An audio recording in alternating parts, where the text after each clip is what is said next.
One of the more interesting aspects of the Trump era is how so many former Republicans or very conservative politicians or writers or television personalities have had to literally dump their belief in the Republican Party. And these are people who know the Republican Party is now a corpse. They won't say it.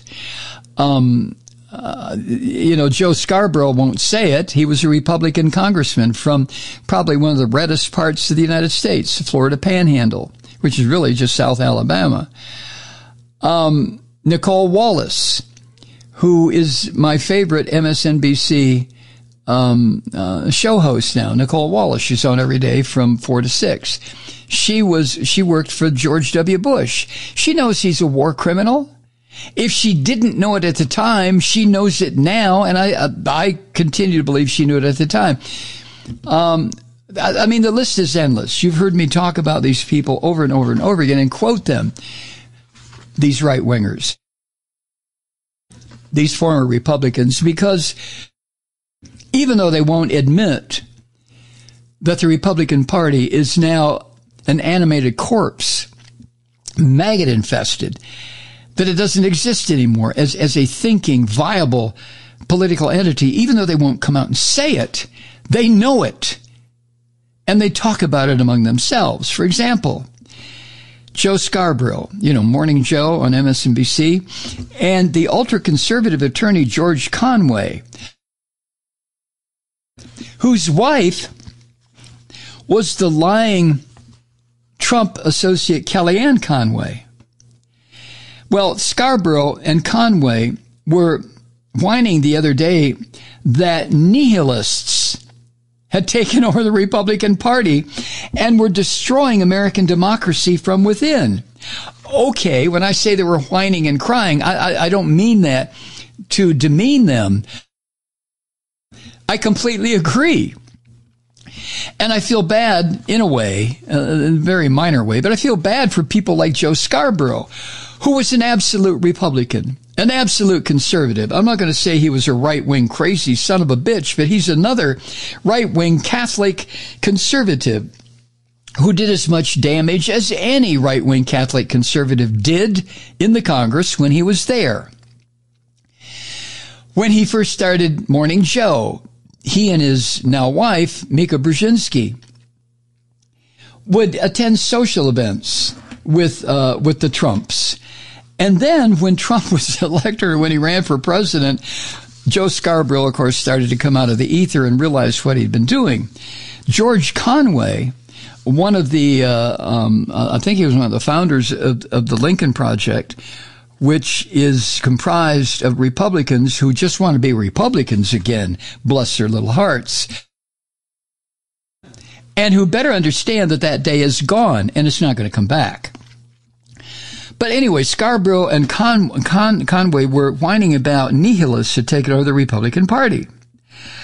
They were talking about these crazy bastards like Paul Gosar and Marjorie Taylor Greene have been given committee assignments by this cowardly Kevin McCarthy. And Scarborough and Conway discussed how the leadership, if you want to call it that, of Gosar and Greene within the so-called Republican caucus, that shows how far that party has devolved into reactionary illiberalism. Well, guys, stop calling it reactionary illiberalism. This is Christian fascism. And I'm sure it's very difficult for Conway and Scarborough to call it that, because I believe they both, I know Scarborough's a Catholic. I don't know about Conway. I'm sure he's Christian. But in their discussion the other day, Scarborough said this, quote, I read something fascinating, a conversation with David Brooks and Bret Stephens. Now, let me stop for a minute. Brooks and Stephens are both conservative writers for the New York Times. And Brooks is if such a term still exists, Brooks would have been qualified as an Eisenhower Democrat, Eisenhower Republican, a liberal Republican back in the day. Bret Stephens is a conservative, period. All right, let me go back.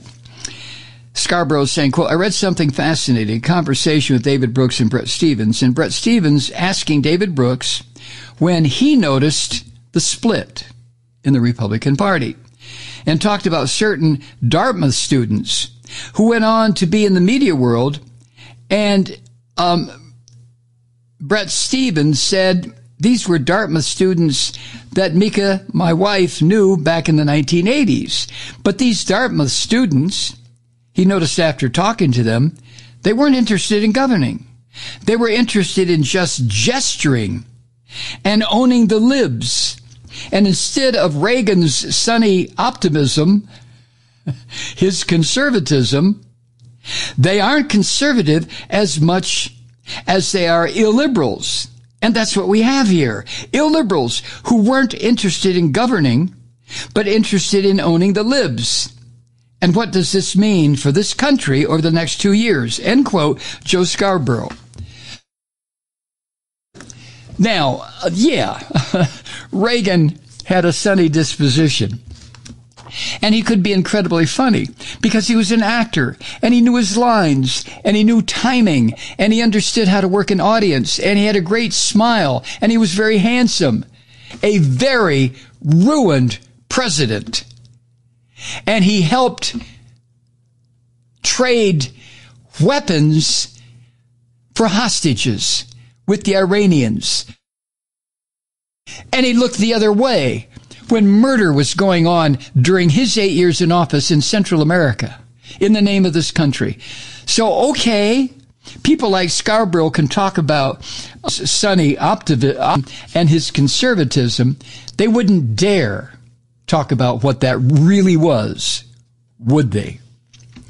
Anyway, Conway answered this. Conway said this, quote, they're just basically nihilists, referring to the so-called Republican Party. They're just basically nihilists. Nothing matters to them.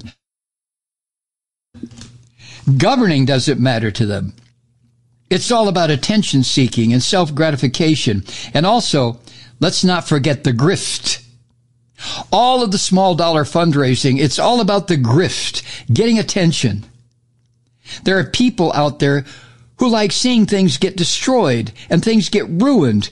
And look, there's a self-sustaining aspect to it that when the more the government kind of falls into dysfunction, the more they say, see, the government doesn't work. And it becomes self-justifying in this spiral of dysfunction.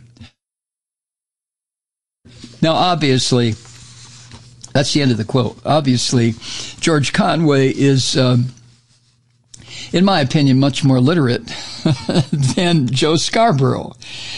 Conway doesn't get tongue-tied like Scarborough does. Okay, like I do sometimes too, like most of us do. But I've never seen Conway not be able to think and talk in paragraphs. Whereas Scarborough usually talks in phrases. I try to make it through sentences and very seldom accomplish that. But anyway, back to what I'm talking about. Scarborough answered this way. Quote, well, George, circle back to something we've talked about. Republicans lost again and in the House, so badly underperformed, and now have the speakership that is constantly in peril. The majority constantly in peril. And here's the problem. George was talking about the grift. I was talking about the grift. I'm continuing the quote here. And what they've done is learn to create cottage industries. You have a podcast or whatever you have. You can make money by owning the libs. You can not govern, but you can make money by owning the libs. You can carve out a good little corner of the market. You can make millions of dollars if you're a member of Congress. You can say the most extreme, outrageous things. You can talk about how Jesus would have escaped crucifixion if he had more AR-15s. Let that sink in.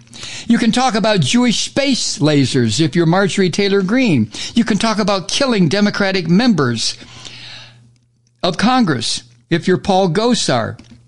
And what happens? They're rewarded because there's a cottage industry of extremists that will send $25 checks to these most extreme members, and suddenly they're raising $6 million, $7 million, $8 million a cycle. Whereas if they were actually working and governing, maybe they'd raise $500,000 in a cycle. End quote, Joe Scarborough. So, like I said, when I started this piece about these two, they are aware of what's going on. But because they both are, especially Scarborough, they're in media, forms of media, so is Conway, they have to self-censor. They can't lay out what they really feel seriously, say the way I do, or the way people on the left do, like Randy Rhoads does, like Robin Kincaid does, like Tom Hartman does. So they say it this way, and it's very wordy. And that's after I said that Scarborough doesn't talk in paragraphs. Well, he does talk sometimes in run-on sentences, and that's what he's stuck with here. But this is what he said at the end of that tirade. Quote, "This is important for our viewers to understand what the Republicans are doing and why they're doing it. They're doing it for the grift, first of all. But secondly, why is it enough to get them rich, but not enough to get them to win elections? Because they're micro-targeting. And in that micro-targeting, making all of that money, there are people that wake up and go to work, and in suburban Atlanta, suburban Philadelphia, suburban Detroit, suburban Milwaukee, and they're like, these people are crazy. I'm not voting for them. And that's why Democrats keep winning elections and are going to continue to win." End quote, Joe Scarborough. Well, that must be, I was thinking the other day when I was examining again how some of these conservatives have had to really, really shift gears away from what they'd been advocating ever since the Reagan years. You notice they always use Reagan as a touchstone. They don't use Nixon. They don't use Eisenhower. They use Reagan for the reasons that I said. He was personable and handsome and smiled a lot and told jokes. And, oh my God, he was almost assassinated and survived. I mean, he's Hollywood. And isn't it crazy that the typical Republican right-wing Christian white male semi-fascist uses as one of his examples of how this country is going to hell, Hollywood and the movie industry, the very nest from which Ronald Reagan was born. I wonder why they don't realize that. And maybe they do. Maybe they do. Hi, Truth Seekers. Mike Malloy here. The Progressive Voices Network brings you commercial-free commentary from today's leading progressive radio hosts and pundits, like me, Mike Malloy, 24 hours a day.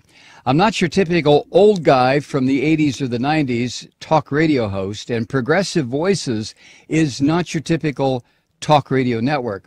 It's a listener-supported nonprofit with no corporate control whatsoever over our broadcast. So hosts like me, Mike Malloy, are free to rant and scream and carry on about whatever we like. We're often controversial, but we're never boring. Weeknights, 9 p.m. in the East, 6 p.m. in the West on the Progressive Voices Network. Always progressive, always on. I'm Mike Malloy. Keep it lit.